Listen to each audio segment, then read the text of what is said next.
What's up, y'all? Cliff and Chandra here from Not Gospel Studios. With our special guest today is former Marine, ex-military. I don't know how you've introduced yourself several different ways, but Dustin, he's here with us today. We are talking about gun control. It's obviously a hot topic. It's something that we feel very strongly about here, especially when you start talking about school shootings, the loss of life, and mental health of veterans and these things. All of those topics are sensitive topics that be handled with care, and they matter. And so we're going to just talk about those today, dive into them, and this is Not Gospel. We did a video about gun control, me and Joel. And Dustin, you are former Marine. Mm-hmm. Is that how you say it? People always do the whole like, oh, once a Marine, always a Marine. But that's normally when people say like ex-military. I've always said former Marine. Okay, so, and you have some of the stories that I've heard that when we were just talking in passing are pretty like, I don't even know how to describe them. In one way, they're funny. You laugh about them. And then other ways, you're like, that's horrible. Like, you're being tortured. Like, it really does feel like, to one degree or another, a touch of, like, conditioning and almost, I wouldn't necessarily brainwashing, but to a point. Oh, no, definitely. Yeah, we had it was like an 8-hour day of desensitivity training. And it was before we deployed. So we could get used to seeing people being shot, and they played the song "Let the Bodies Hit the Floor" in the background for just on loop while we watched close-up videos of people getting shot for an entire day. Wow. Yeah. I guess the big thing for me, the reason why gun control is even on my radar is because I'm a dad, and because I've got 3 boys, and I want to take them. I have always considered, and Chandra knows this, I've always considered public school sort of a rite of passage. Like it's going to add your resilience. It's going to expose you to other ideas and peoples and thoughts, and it's going to expose you to a certain degree of social shaming and bullying and things that I've always felt a certain degree of that was good for a human, was good for a child, or for character development. Yeah, because if you don't ever face adverse circumstances, you're just going to be a soft-bellied potato person. Like I've said, like just everything breaks you, you know? And obviously the shooting in Texas, and was it Oklahoma, I think it was, or Buffalo, the shooting Buffalo and Texas and these places. Obviously the left immediately screams, people on the left immediately scream, gun control, we gotta stop letting kids get a hold of semi-automatic rifles and automatic rifles. I think the loudest voices can't even tell you the difference between a fully automatic rifle and a semi-automatic weapon. I think they also don't know what rules the Democrats are and laws they're really trying to push down the pipeline for gun control. Oftentimes it's just rhetoric. It's like if they hear something say red flag law, whatever, they don't even care what the fine text says. Mm-hmm. They are just for it because their side of the aisle is for it. And Dustin, before we get your opinion on it, I was going to kind of share my heart in it, is that you want to argue about gun laws, and you want to find better gun laws that keep guns out of the hands of would-be criminals and people with obviously mental issues. That's great, as long as they allow people like myself, who are conscientious gun owners, and other good citizens who I consider civilian sheepdogs, the ones that look after people and can actually diffuse a situation if it goes wrong. If you want to debate those gun rules and figure them out, that's fine. But in the meantime, why in the world haven't we put metal detectors and armed guards in our schools? Why isn't that a thing? And why aren't both sides of the aisle agreeing on that? Because when I get online and I post about these gun laws and about these school shootings, and I say, unless you're for armed guards in our schools, you don't want our children to be safe, like shame on you, whatever. People that I know to be more liberal on the left always come back to me like, how dare you, more guns in the school is a bad thing, and blah, blah, blah, and all this. But every other situation we have in airports, in banks, in our politicians, Hollywood superstars, and every other situation, if they feel threatened, they surround themselves with armed guards. Why are our children any different? So as a former Marine, as ex-military, what are your thoughts on this stuff? So one of my biggest complaints is when people start talking about like, oh, well, you have to make compromises for gun laws and things like that. It's like they don't want to compromise. They want to put in new laws. They don't want to give us anything back. The bump stock law ban that was passed like 2 or 3 years ago, they're doing new literature on AR pistols. And they don't want to compromise at all. They just want, do what I say. That's it. But as far as like the schools, I don't know about the teachers with firearms. I've heard a lot of people offer that. And when we say teachers with firearms, we're saying the teachers that go through mental health screenings and opt for, when they're given the choice, they opt for the right to conceal carry, go through training courses, and conceal carry weapons in class. You're saying that you're not so sure of. Only because it's so much different. Like even when we would do range A's in the Marine Corps, we'd go to the range. One of the things that before I deployed, they talked to us about is we had a specific course where we'd have to run just dead sprint, 100 yards with our rifle. And it really gets your heart rate up. It's the adrenaline pumping. You're breathing heavy. It's much harder to acquire a target. And they don't have, most of them probably wouldn't have that kind of training. You're saying no matter how you shake it, the mental health screenings and the training courses they'd have to go through are probably not enough, that you doubt that just a teacher who's just went through some training, their ability to diffuse a situation credibly. Yes. Okay. So I've also seen people say hire veterans, but there's a lot of veterans out there with mental issues that may not pass the mental health screening. Yes. So I'm definitely all for armed guards, police officers, veteran officers, especially ones who are getting older in age, closer to retirement.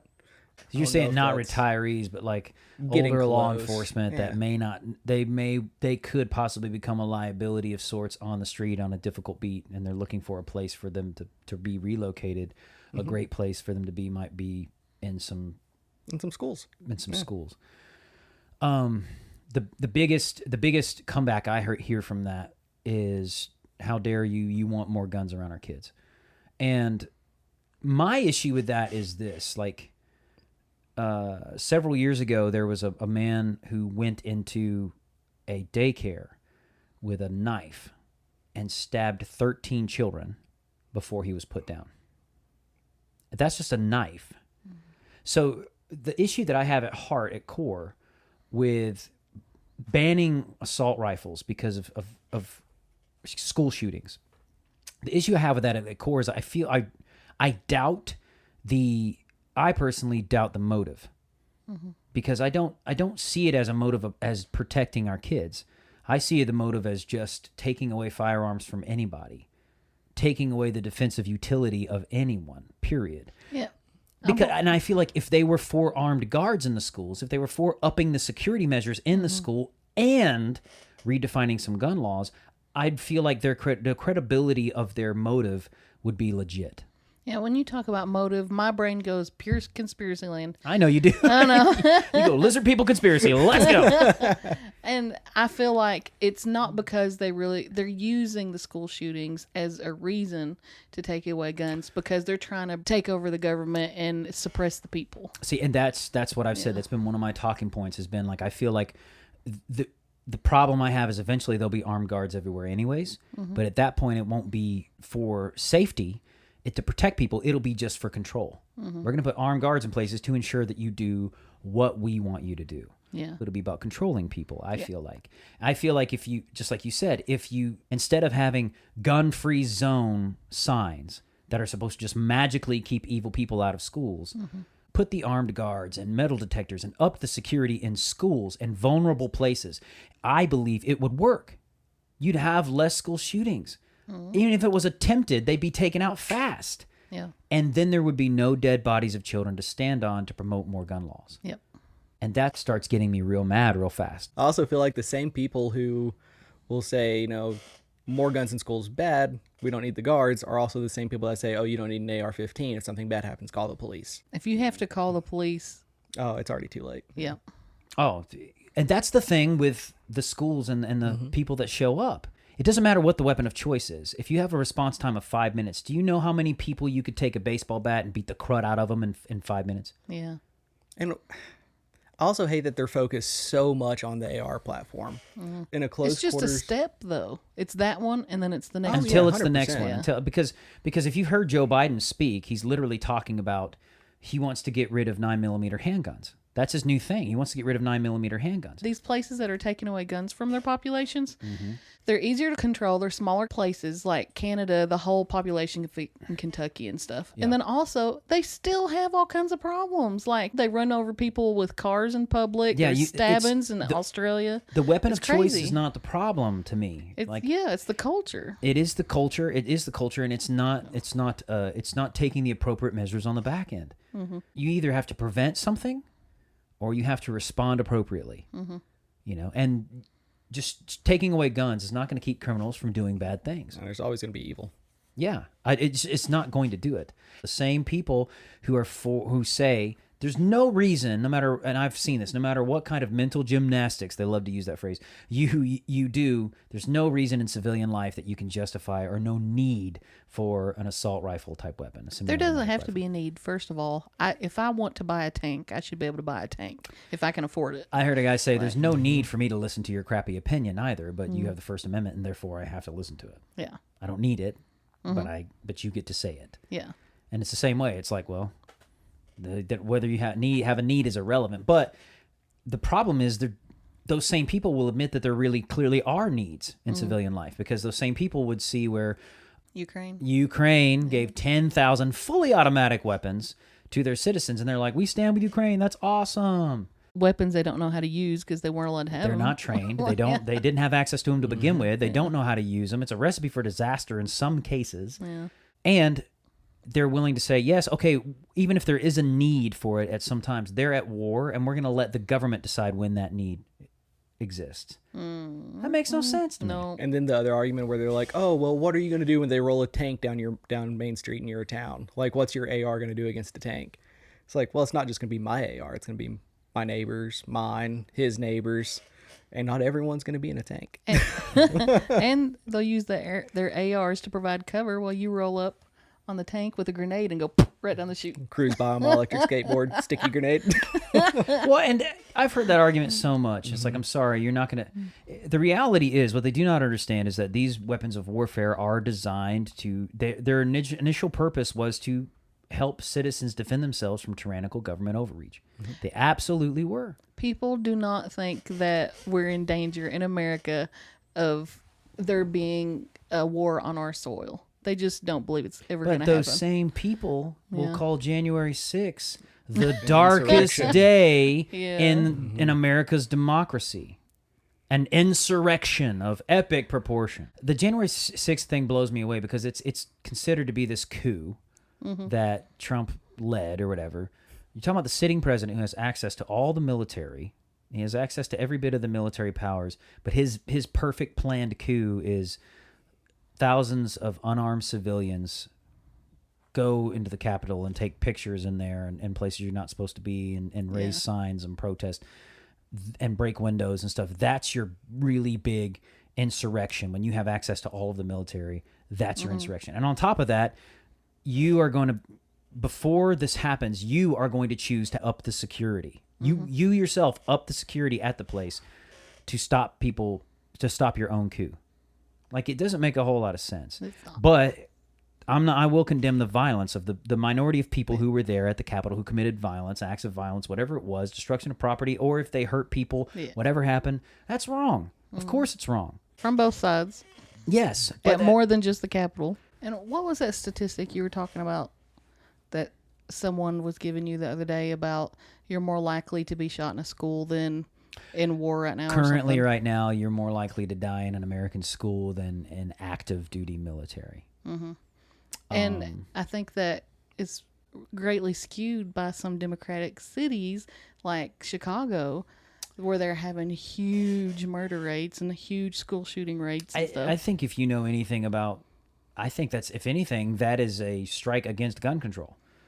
Because the guys who are most adept at defending themselves have the least amount of death right now. Yeah, more guns are present there. The military has more guns on standby, ready to be used to defend yourself, and less people are dying in the military right now than in our schools. where there's not supposed to be any guns there. Yes. I've said this before. The gun-free zone sign thing drives me up the wall. I was like, I want to get, and I think I might have told you this before. Every liberal woman who's a big fan of banning all guns, I want to get them a T-shirt. I say, like, I want to make you a T-shirt and send it to you that says, "Hi, I work late. I'll be walking home through the dark parking lot by myself. I have no gun, no taser. I'm completely unarmed. Don't hurt me." Yeah. Versus a T-shirt that says, "I work late. I'll be walking through a dark parking lot by myself. And I'm packing. I am packing with a taser and a pocket knife and a 9mm. If you touch me, you will be met with deadly force." Yeah. And see which one of them gets assaulted. Mm-hmm. I think the problem is a lot of people aren't raised around guns and hunting anymore unless you're in the South. And most people are just afraid of the guns. So they think, I'm afraid of the guns. My friends are afraid of the guns. And someone could come in here with a gun and hurt us because we don't have any guns. So let's take the guns away from them. But it doesn't work like that because they're criminals. They're going to get guns anyways. Yeah. You need to quit being so afraid and educate yourself. Yes. Yeah. Well, and you can't, if you're a law-abiding citizen, you can't project your worldview on somebody who's not a law-abiding citizen. Yeah. You can't assume that a criminal or somebody with a criminal intent has the same value system that you do. They don't. If they did, they wouldn't be criminals. I mean, it's true. If you're a pretty straight-laced individual and this person is not, they clearly don't have the same value system that you do. We'll just have more bombs in schools. We'll have more stabbings in schools. It's just going to raise the rate of other crimes in schools.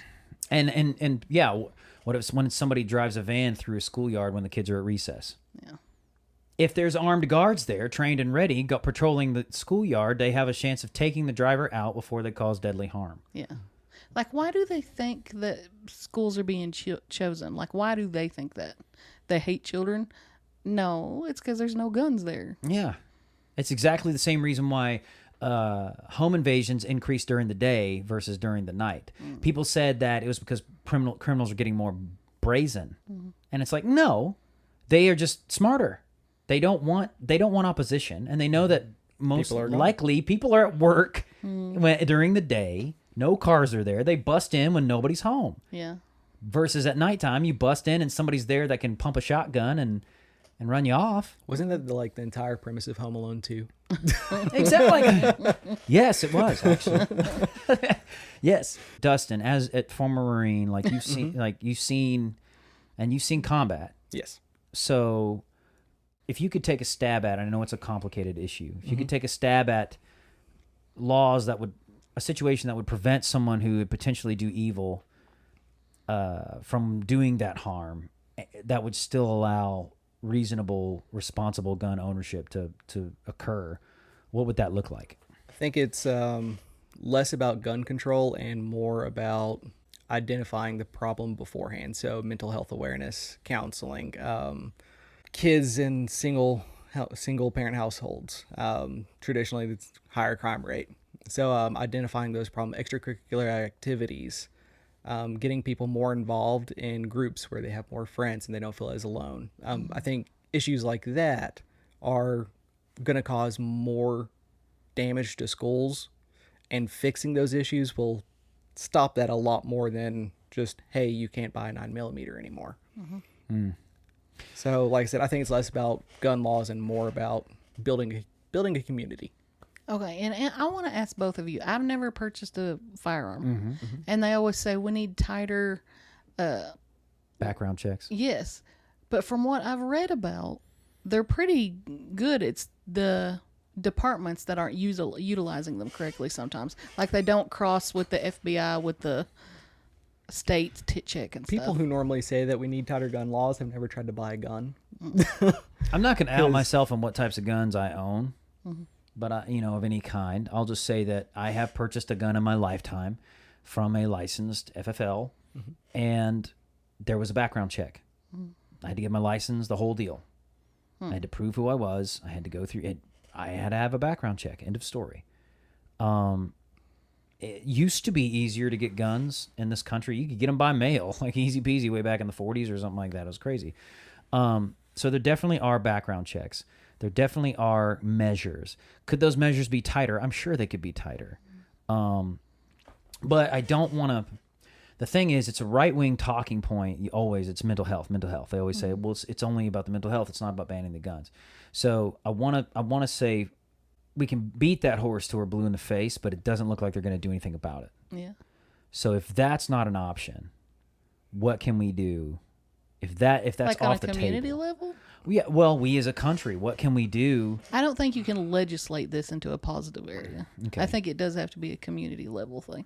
So what, and that's what I'm trying to say is like, what could you do to I mean, education, period, drills, and not just like a once a year school year. If this happens, you go here kind of drill. I'm talking hand-to-hand combat, education in schools for firearms. Like, I think a kid would be a lot less likely to bring in a gun if he knew that his entire class was also trained to disarm him. You know how in Israel, all the college-age kids have to serve in the military. For like a year or 2 years in military. Where does that start, though? I was wondering if they do stuff like that in high school. Because even the 18. women are, It's you know. after high school, I think, or immediately after high school. I mean, those women are tough women. Yeah. Well, and that's what I'm saying. Like, if we could do reforms in school based on what is happening now, it's like, well, there are school shootings. Like you said, maybe that is, if you're not going to do anything about the mental health, and if the left isn't going to take the mental health thing serious, you know, like the right-wing talking point is it's a mental health issue. It's a broken home issue. We need to keep fathers in the home and mothers and fathers together, raising the kids together. We need to restructure society like that. Since that's a huge challenge, and it may not happen, like maybe the school reform and, like you said, equipping the people with adequate self-defense measures. You see somebody with a gun, maybe you're less likely to run and hide and scream versus running up to the attacker, getting the advantage and removing the gun from them. Mm-hmm. You know? I think that sounds so impossible to people, though, you know? Yeah. Yeah. Well, especially in our current climate. Yeah. But that's why I think also having armed guards is necessary. If you got somebody, 100%. people say, oh, and I saw this argument, like, well, there's a person with a handgun who's in front of a deranged killer. They're always outgunned. And it's like, not if they're trained. Mm-hmm. If this is a person who's trained with a handgun, they're going to pop two in the individual and they're done. A couple years ago, where was that? Was it Texas? That a guy saw a shooting happening at a church. Oh, yeah. And he like drove up fast and took care of the situation. Yeah. And it's not that you're looking to kill somebody at that point. You're looking to preserve life. Yeah. Mm-hmm. And I say that all the time. I'm like, I don't want to kill anybody, but if somebody comes in my house with harm on the mind for my kids, they're leaving in an ambulance or a body bag. Mm-hmm. I think things have gotten a little more lax maybe, but when church shootings was happening frequently a few years back, most churches had designated gun people. Like they were like 2 men in the back that were conceal and carry people, and they were there to protect the church. And that was going on in a lot of communities. Well, and church is a good point. So some people will be like, how dare you, if you're a Christian, how could you even condone gun laws or having a gun and gun ownership and condone defending yourself and your loved ones and your personal property with potential lethal force. Mm-hmm. Well, the last time Jesus sent the disciples out, he told them to buy a sword. Mm-hmm. He said in some cases buy 2. He sent them out and told them to buy a sword. And people say, well, there's a difference between an M16 and a sword. I'll say, well, you're right.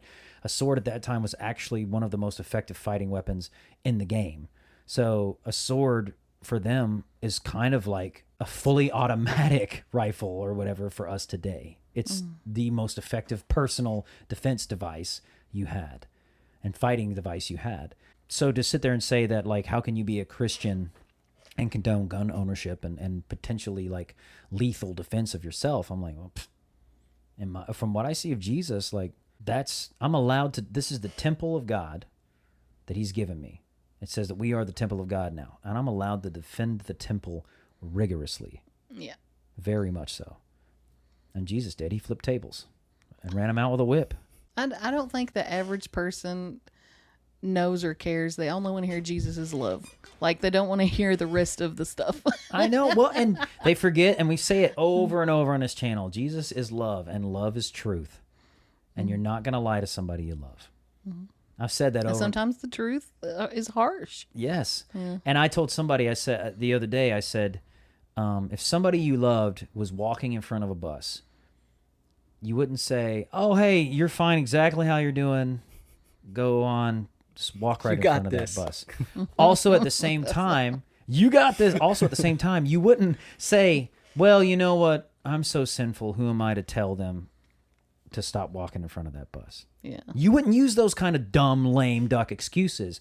If you really love them, you say, hey, you're walking in front of a bus. Move, you know, or you do whatever you can to pull them out from in front of it if you genuinely love them. Yeah. Because you see the truth and you inform them of the truth. You don't lie about it or hide it, and you don't feel like you can't help them because you're so sinful. Like, do you think there's any, just flat out truth, do you think there's any truth to the idea that a lot of these situations are from people struggling with PTSD, like former military people? Do you think there's a significant threat to our country from that? I wouldn't say threat. I do think that there are a lot of former military who have issues, and they have training, and they can inflict serious amounts of damage if they want to. The majority of them that are that damaged are also going to be so damaged it's going to be hard for them to operate on a day-to-day basis. So them going out and coming up with a full attack plan for whatever they try to plan out and do, like I'm saying, I don't think it's impossible, but those people normally aren't that productive. It's like you almost have to have a full plan on murdering people. You can't be so mentally ill that you're not functional. You have to be more psychopathic, which is a whole different region than PTSD. Now, there are definitely, I've heard stories about guys being in a movie theater with their packing, their everyday carry, and loud noise sets them off. Someone smells a certain way. I had an issue at Magic Vapor Shop. I don't think I've ever told you this before. Where I used to work, I was in the back doing inventory, and some people came in who were from Afghanistan. I heard them speaking Pashto, and it set me over the edge. I made it to where started hyperventilating, adrenaline started pumping. I felt like I had to do something. Didn't know what it was, but I had to do something, and it was just from that audio cue. So I've heard things of that, but that isn't to the point to where I completely snap. And movies over exaggerate things like that all the time. It's not I still knew what I was doing, and I was able to calm down and think myself through it, and I didn't reach for my rifle or my pistol or anything else. But I think that is more of a legitimate concern than all these people getting together and causing just outright war because they're broken. Yeah. Thank you guys so much for watching this episode of Not Gospel, the podcast. Let us know what you think about this stuff. Obviously, it's a heavy topic. Don't forget to like, comment, and subscribe. You guys have been so gracious in your subscriptions and engaging in our community with the comment section. Continue to support quality, independent content. There's so much of it out there now that is starting to rise to the surface as quality, independent content. And as always, keep being awesome, because that's how God made you.